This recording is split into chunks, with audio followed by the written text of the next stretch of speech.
نحمده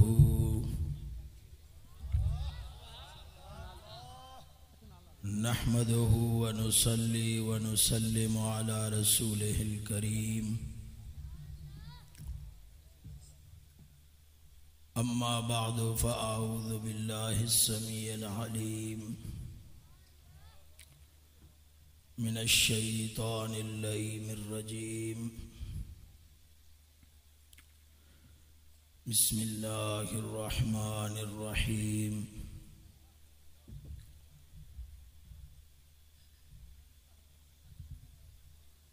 إن الله وملائكته يصلون على النبي يا أيها الذين آمنوا صلوا عليه وسلموا تسليما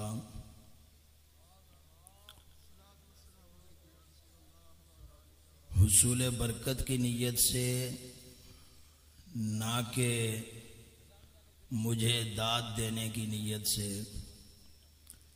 درود و سلام کا نذرانہ بارگاہ خاتم النبیین میں پیش کریں۔ الصلاۃ والسلام علیک یا سیدی یا رسول اللہ، الصلاۃ والسلام علیک یا سیدی یا نور اللہ، الصلاۃ والسلام علیک یا رحمۃ للعالمین وعلی آلک وصحابک یا خاتم النبیین۔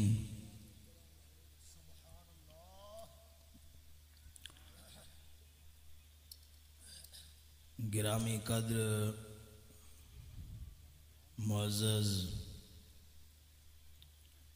مکرم جملہ علماء کرام و سادات اعظام،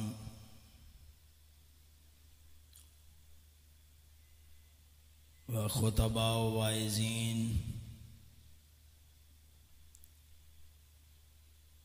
اور عوام اہل سنت، السلام علیکم ورحمۃ اللہ وبرکاتہ۔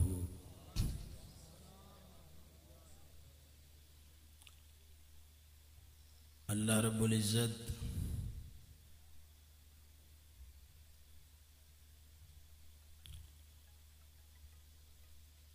سے میں یہ دعا کہوں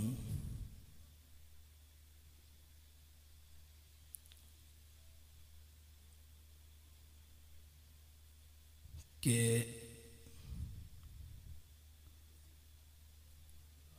وہ وجہ، وہ سبب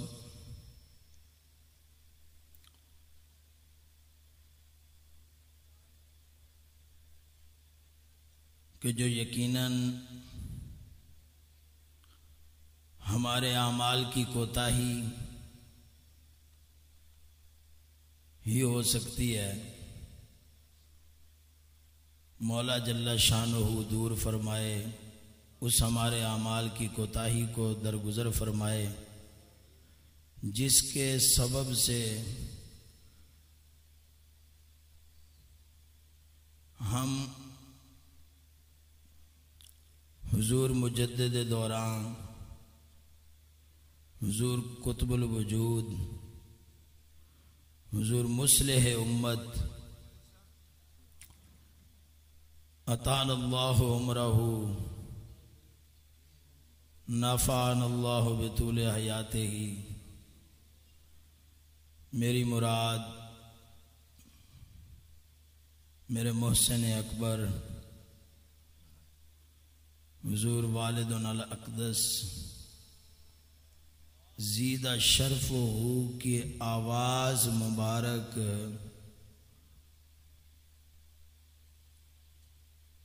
نہ سننے کی جو یہ ہمیں ایک بدقسمتی کا سامنا کرنا پڑ رہا ہے، میں اللہ رب العزت سے دعا گو ہوں، آپ بھی سارے اس پر آمین کہیں کہ اللہ تعالی ہمارے اعمال کی کوتاہیوں کو معاف فرمائے اور ہمیں پھر سے اس دولت سے نوازے، ہمارے کانوں کو، ہمارے ایمانوں کو ہمارے دلوں کو منور کرنے والی وہ آواز مبارک اللہ تبارک و تعالی مدد فرمائے۔ آج ہم یہاں اجتماعی طور پر جمع ہوئے ہیں، ہمیں اجتماعی توبہ کی ضرورت ہے۔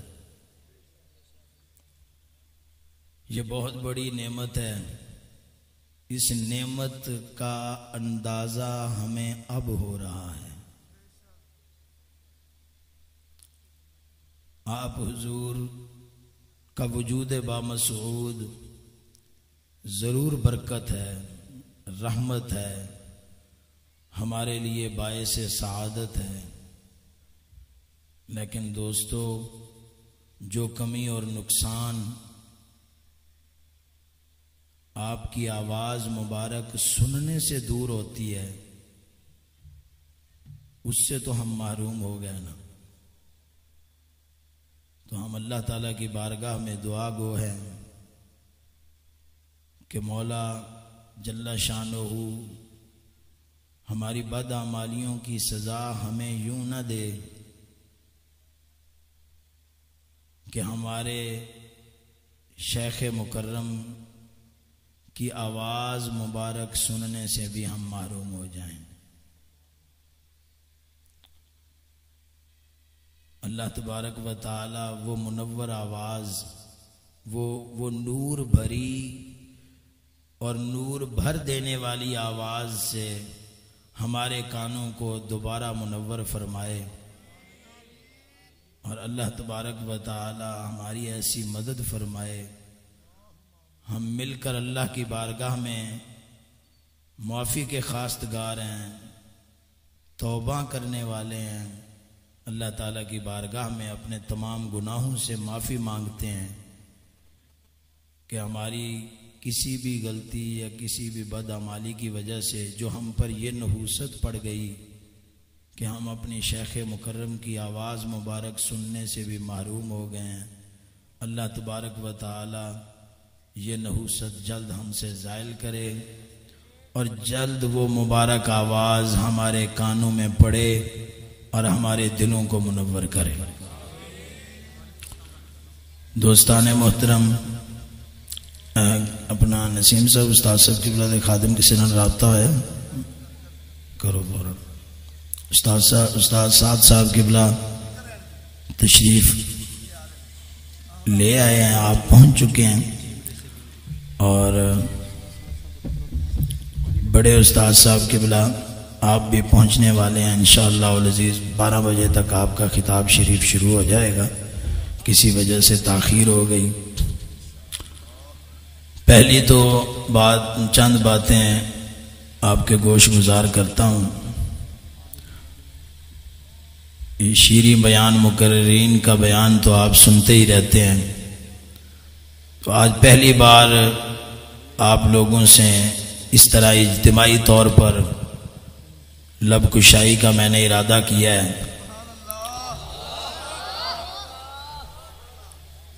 سب سے پہلے تو میرے حضور سیدنا امام الواصلین رضی اللہ تعالی عنہ آپ کے عرس مبارک کی یہ کرامت ہے کہ اکثر ایسا ہوا ہے کہ موسم کے حالات اتنی پریشان کن ہو جاتے ہیں کہ دوست یہ سمجھتے ہیں کہ اس بار عرس مبارک یا ملتوی ہو جائے گا یا اس کی تاریخ آگے کرنا پڑے گی، لیکن الحمدللہ ہر بار کی طرح آپ نے دیکھا کہ باہر موسم خواہ کتنا ہی خطرناک رہا، لیکن یہاں بحمدہ سبحانہ و تعالی انتظامات مکمل ہو گئے اور آپ دوست جمع ہو گئے۔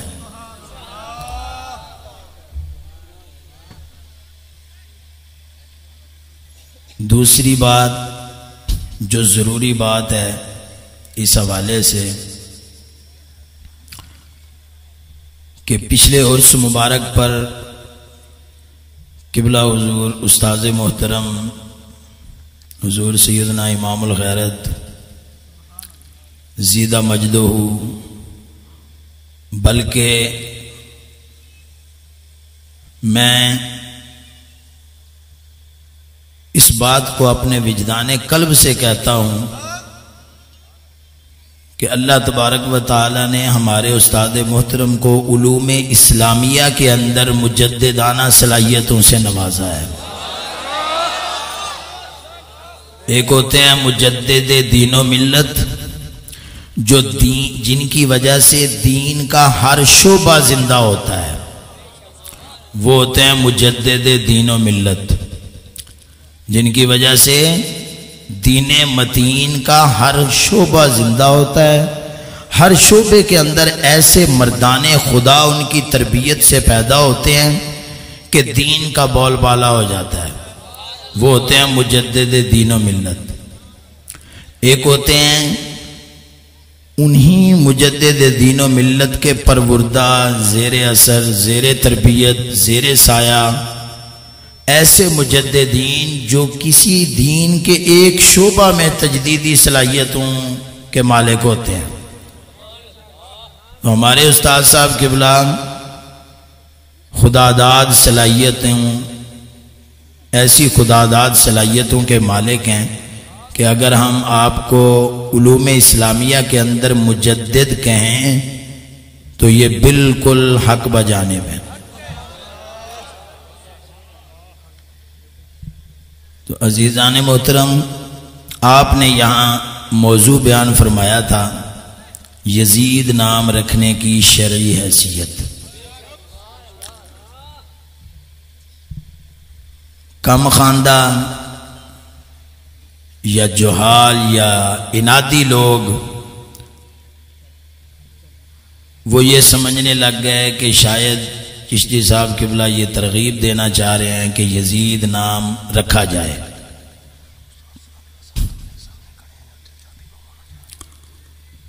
بات سمجھائی نا؟ یہ مقصد استاد صاحب قبلہ کے موضوع شریف کا ہرگز نہیں تھا کہ یزید نام رکھنے کی ہم ترغیب دے رہے ہیں، ہم لوگوں میں رغبت پیدا کر رہے ہیں کہ لوگ یزید نام رکھیں، بلکہ ایک فقہی نقطہ نظر سے ہم نے ایک جو علماء کے اندر موقف تھا اہل سنت کا، اس کو بیان کیا ہے کہ یزید پلید کی وجہ سے، اس کے اعمال کے پلید ہونے کی وجہ سے، اس کے افکار کے پلید ہونے کی وجہ سے یہ نام پلید نہیں ہوا۔ اور یہ ایک اصولی سی بات ہے، یہ ایک واضح سی بات ہے۔ قوم وہابیہ کا جو بڑا ہے اس کا نام تھا محمد بن عبد الوہاب نجدی، جس کو ابن عبد الوہاب کے نام سے لوگ جانتے ہیں۔ اب نام کتنا خوبصورت ہے، محمد، یہ اس کا نام تھا، عرب کا تھا، ریاض کا، نجد کا۔ تو اب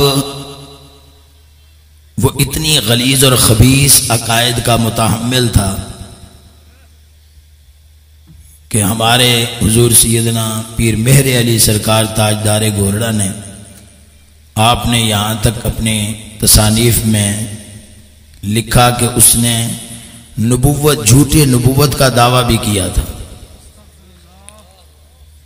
تو اس خبیث کی بدعمالیوں کی وجہ سے نام پر تو کوئی حرف نہیں آیا نا۔ استاد صاحب قبلہ نے یہ موقف واضح کیا کہ کسی بھی شخص کی خباثتیں اور اس کے بد اعمال جو ہوتے ہیں ان کی وجہ سے نام پر اثر نہیں پڑتا۔ رہا کہ اب ہم کسی کو یہ کہیں کہ ٹھیک ہے تو اپنے بچے کا نام یزید رکھ لے، ایسا نہیں ہوتا۔ ہم ایسا نہیں کہتے کسی بھی دوست کو کہ تم اپنے بچے کا نام یزید رکھ لے۔ اس کی کیا وجہ ہے؟ ترغیب کیوں نہیں دیتے؟ اس کی وجہ یہ ہے کہ ہماری فقہ کے اندر ایک قاعدہ ہے کہ تم ایسی جگہ سے بھی بچو جہاں پر تمہیں برا گمان کیا جائے۔ اس کو کہتے ہیں کہ مزان فساد سے بھی بچا جائے۔ شرح کے ساتھ تعلق رکھنے والے علماء یہاں موجود ہیں.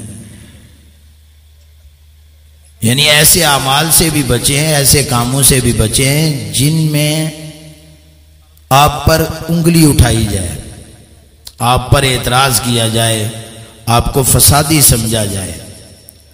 تو اس وجہ سے ہم یزید نام رکھنے کی رغبت نہیں دیتے کہ اگر آپ یزید نام رکھیں گے، آپ اس وجہ سے نہیں رکھیں گے کہ اس یزید پلید سے محبت کی وجہ سے رکھ رہے ہیں، آپ تو نام کی حیثیت سے رکھیں گے. لیکن لوگ یہ سمجھیں گے آپ کے بارے میں کہ آپ نے یزید نام جو رکھا ہوا ہے اس کا مطلب ہے کہ یزید پلید سے آپ کو محبت ہے. بات سمجھیں کہ نہیں؟ تو اس مظن فساد سے بچنے کے لیے ہم یہ کہتے ہیں کہ بھئی آج کل آپ ایسے ماحول میں جہاں جہالت کا دورہ ہے یزید نام نہ رکھیں، تاکہ بلا وجہ مسلمان آپ پر انگلیاں نہ اٹھائیں، تانا زنی نہ کریں، الزام تراشی نہ کریں، جھوٹ میں مبتلا نہ ہوں، فساد میں مبتلا نہ ہوں. آپ یزید کی محبت کی وجہ سے نام نہیں رکھ رہے، لیکن لوگ یہ سمجھیں گے کہ آپ یزید کی محبت کی وجہ سے نام رکھ رہے ہیں. ایسے ہوتا ہے کہ نہیں ہوتا؟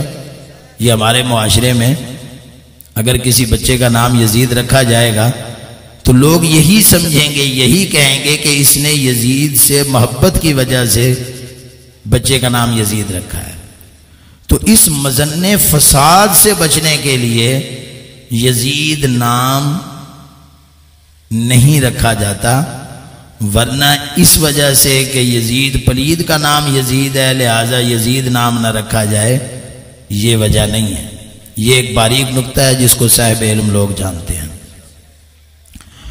دوسری بات یہ ہے عقائد کے متعلق کہ ہم بولتے ہیں حسین پاک یزید پلید. کیا لفظ بولتے ہیں؟ ہمارا موقف تو واضح ہو گیا، نام بتانے سے ہمارا موقف واضح ہو گیا کہ ہمارا نظریہ کیا ہے. جب ہم نے بول دیا حسین پاک یزید، ہاں پاک لفظ جب ہم بولتے ہیں تو پاک بمعنی معصوم نہیں لیتے، پاک بمعنی محفوظ لیتے ہیں. ہم اہل سنت کے عقائد کے مطابق جب ہم بولتے ہیں امام عالی مقام کے لیے حسین پاک، امام پاک کا لفظ جب بولتے ہیں تو پاک سے کیا معنی مراد لیتے ہیں؟ ہم محفوظ معنی مراد لیتے ہیں، معصوم معنی مراد نہیں لیتے. جو معصوم لیتے ہیں وہ پلید ہیں، وہ عقیدے کے پلید ہیں. جو امام حسین علی مقام رضی اللہ تعالیٰ عنہ کو امام پاک کہیں اور پاک بمعنی معصوم لیں، وہ عقیدے کے پاکیزہ لوگ نہیں ہیں. اور جو ہم یہ بولتے ہیں یزید پلید، تو یہاں یزید پلید میں پلید بمعنی فاسق فاجر ظالم لیتے ہیں. فاسق یہ بھی پلیدی ہے، فسق بھی ایک پلیدی ہے، لیکن کافر و مرتد مراد نہیں لیتے. جو یزید پلید کو پلید کہہ کر کافر و مرتد مراد لیتے ہیں وہ انتہائی غلطی پر ہے، انتہائی خطا پر ہے. وہ بالکل عقائد اہل سنت اور نظریات اہل سنت سے دور ہٹے ہوئے ہیں. میری بات سمجھ رہے ہیں کہ نہیں سمجھ رہے؟ تو یزید کو جب ہم پلید کہتے ہیں تو پلید بمعنی فاسق فاجر ظالم غاصب یہ مراد لیتے ہیں. اب میری بات سمجھ گیا کہ نہیں؟ اب کوئی پلید ہی ہوگا جو ہمیں کہے گا کہ یہ یزید کے حامی ہیں. اب میں ان کو حرامی تو نہیں کہنا چاہتا کیونکہ اس میں کئی ایسے جاہل بھی ہیں، ایسے انادی اور حسد کے مارے بھی ہیں. تو اس وجہ سے میں صرف اتنا کہتا ہوں کہ ان کے افکار، ان کی انظار، ان کی فکریں، ان کی سوچیں پرلے درجے کی پلیدی میں پڑی ہوئی ہیں، جو ہمیں کہتے ہیں کہ ہم یزید پلید کے حامی ہیں۔ بات میری سمجھے کہ نہیں سمجھے؟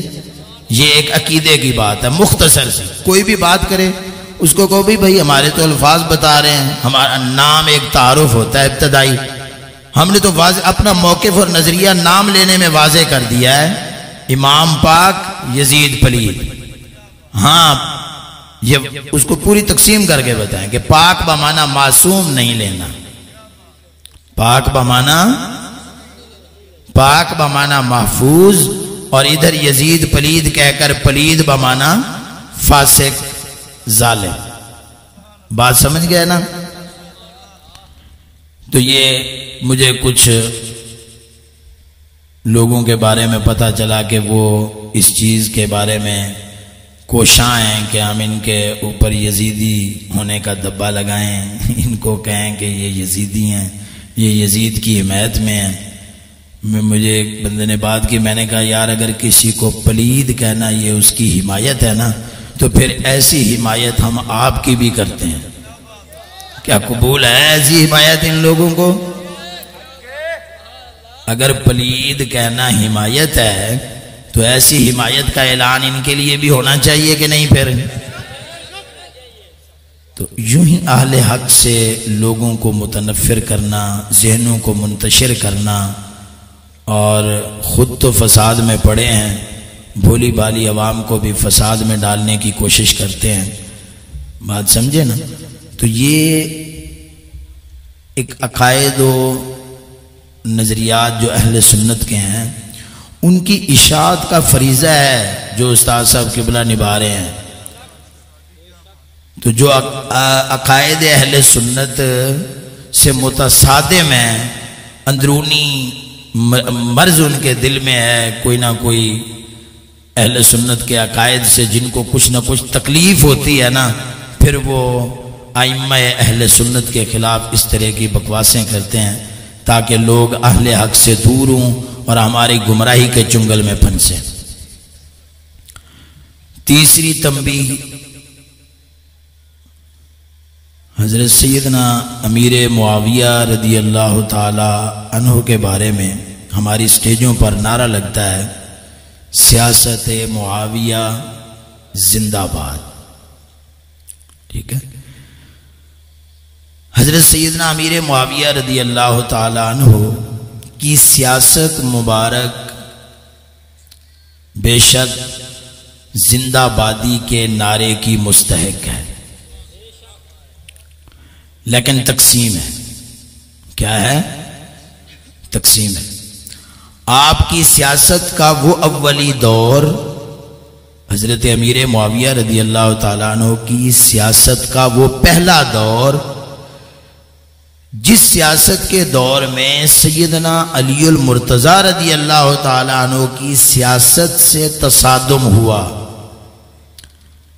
یعنی حضرت امیر معاویہ رضی اللہ تعالیٰ عنہ کی سیاست اور حضرت سیدنا علی المرتضیٰ شیر خدا کرم اللہ وجہہ کی سیاست پاک میں جو تصادم کا زمانہ ہے نا، ہم اس سیاست معاویہ کو زندہ باد نہیں کہتے۔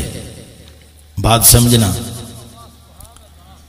جو دور جو زمانہ حضرت امیر معاویہ رضی اللہ تعالیٰ عنہ کی سیاست کا ایسا گزرا جس میں آپ کا ایک ٹکراؤ ہوا حضرت علی المرتضیٰ رضی اللہ تعالیٰ عنہ کی سیاست سے، اس سیاست کو ہم خطا پر مبنی کہتے ہیں، اس سیاست کو ہم خطائے اجتہادی پر محمول کرتے ہیں، اس سیاست کی حمایت ہم ہرگز نہیں کرتے۔ عقائد اہل سنت اس سیاست کی حمایت، لیکن اس سیاست کے بارے میں کیا کہنا کیا ہے کہ وہ خطائے اجتہادی تھی، اعتدال کا راستہ اختیار کرنا ہے، یعنی کہ مذمت کے ایسے الفاظ نہیں بولنے جو مذموم ہوں، بلکہ اس سیاست کے دور کے بارے میں ہم نے یہ کہنا ہے کہ وہ سیاست کا دور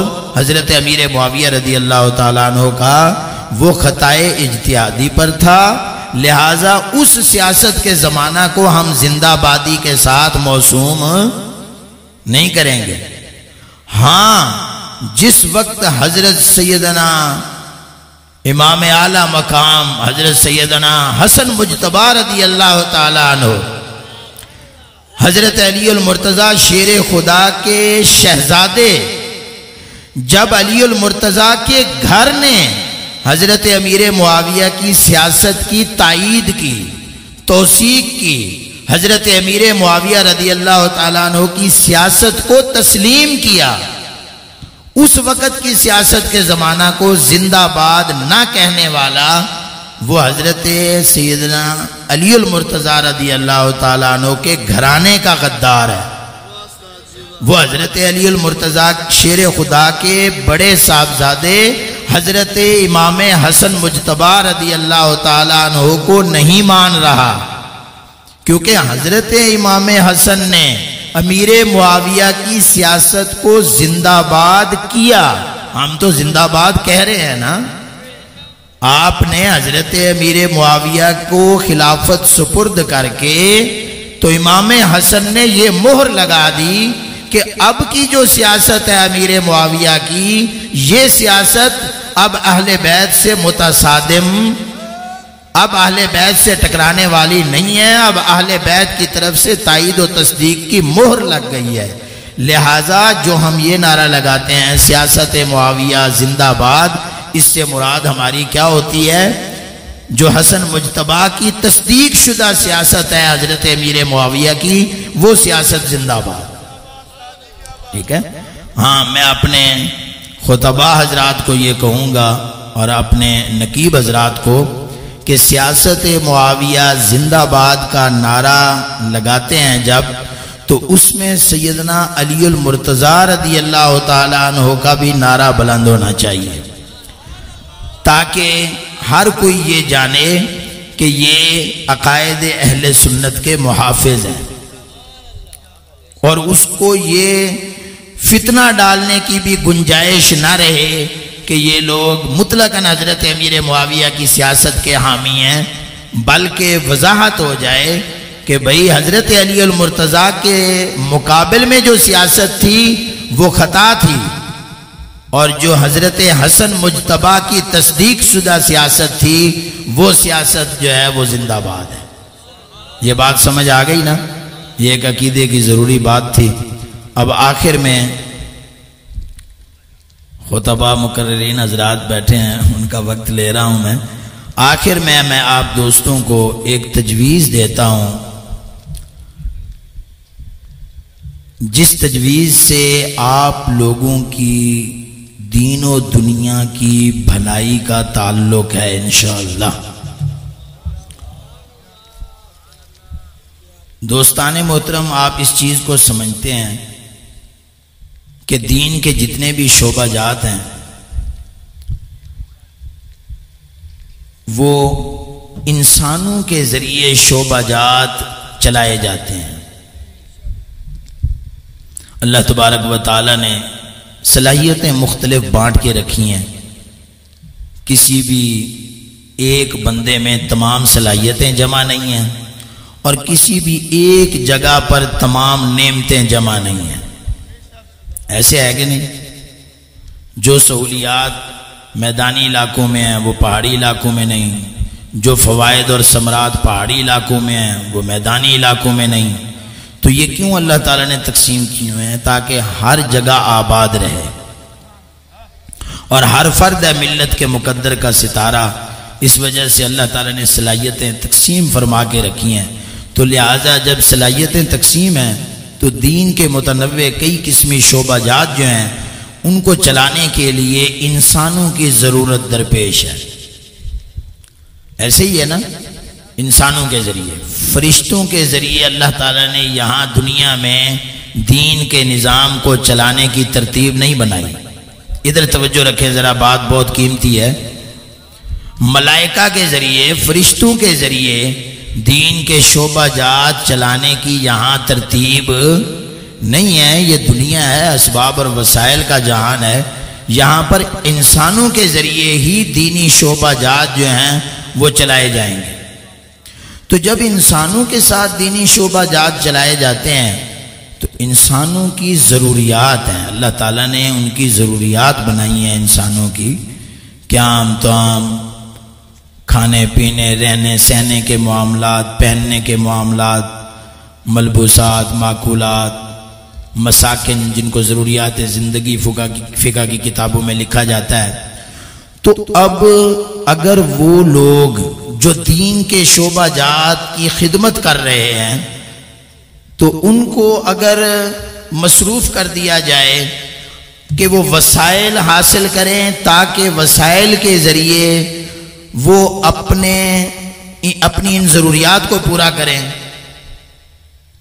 تو صاف ظاہر ہے پھر وہ اپنی محنت مزدوری کریں گے، اپنا وقت صرف کریں گے مال حاصل کرنے میں، تو دین کے شعبے زندہ نہیں رہیں گے۔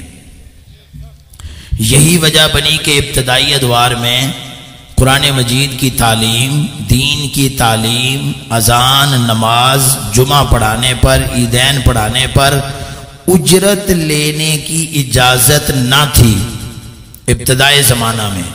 کیوں نہ تھی اجرت لینے کی اجازت؟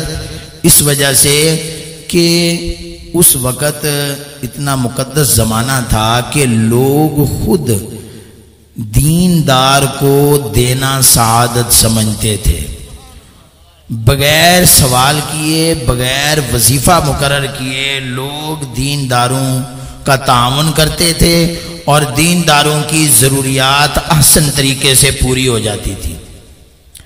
تو جیسے جیسے زمانے میں فساد آیا اور قرب قیامت کی وجہ سے، زمانہ اقدس سے دوری کی وجہ سے فسادات بڑھتے گئے، تو دیکھا ہمارے علماء نے کہ لوگوں کی توجہ دین سے کم ہو گئی ہے، تو انہوں نے دیکھا یہ تو پھر دینی شعبہ جات جو ہیں وہ بالکل ختم ہو جائیں گے، نہ کوئی اذان پڑھے گا، نہ کوئی نماز پڑھائے گا، نہ کوئی امامت خطابت کرے گا، اور نہ کوئی قرآن کی تعلیم دے گا۔ جب تک ان کی وہ اگر ضروریات پوری کرنے کے لیے کمائیں تو پڑھائیں کیسے؟ تو ہمارے علماء نے یہ اجازت فرما دی کہ تعلیم قرآن پر بھی اجرت لی جا سکتی ہے، اذان نماز پر بھی اجرت لی جا سکتی ہے۔ یہ اجرت جو اس کو کہتے ہیں اجرت علی العبادات، یہ استیجار علی العبادات جو ہے، اس کی اجازت دے دی ہمارے علماء اسلام نے، ہمارے فقہاء اسلام نے۔ تو جا کر یہ سلسلہ جو ہے وہ پھر قائم ہوا۔ تو دوستان محترم، جب دینی شعبہ جات انسانوں نے چلانے ہیں اور انسانوں کی ضروریات ہیں، تو انسانوں کی ضروریات کی تکمیل کے لیے مال کی ضرورت ہے۔ تو اب مالی نظام جو ہے اس کو مستحکم اور مضبوط کرنے کے لیے ہمیں ضرور کچھ نہ کچھ کرنا ہوگا، قربانی دینی ہوگی۔ اس کے لیے ہم نے ایک ترتیب بنائی ہے کہ آپ اپنے گھروں کا صدقہ، اپنے گھروں کا صدقہ، اپنی دکانوں کا صدقہ، یہ جو صدقہ خیرات ہے اس کو آپ باہر ضائع نہ ہونے دیں، بلکہ یہ آپ اپنے دینی مراکز کے لیے مختص کریں۔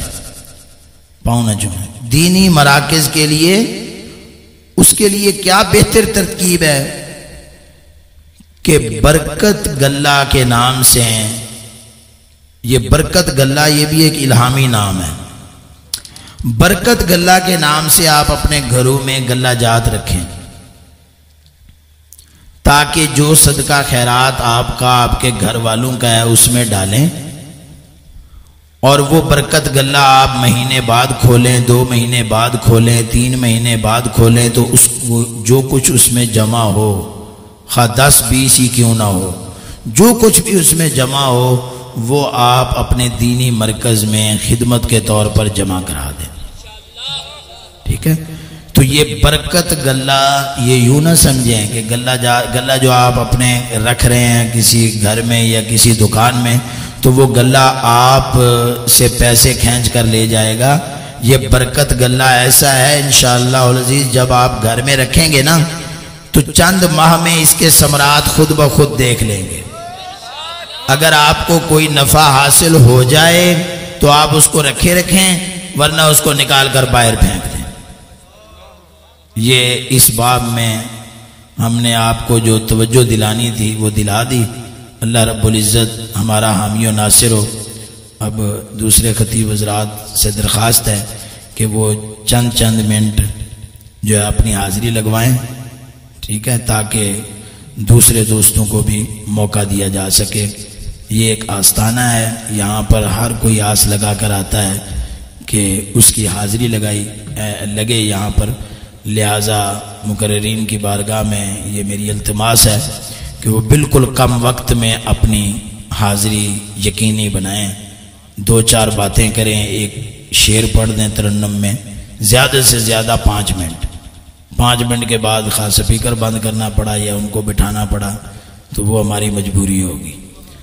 اللہ تبارک و تعالی مدد فرمائے. قبلہ حضرت صاحب حضور والد الاقدس ادام اللہ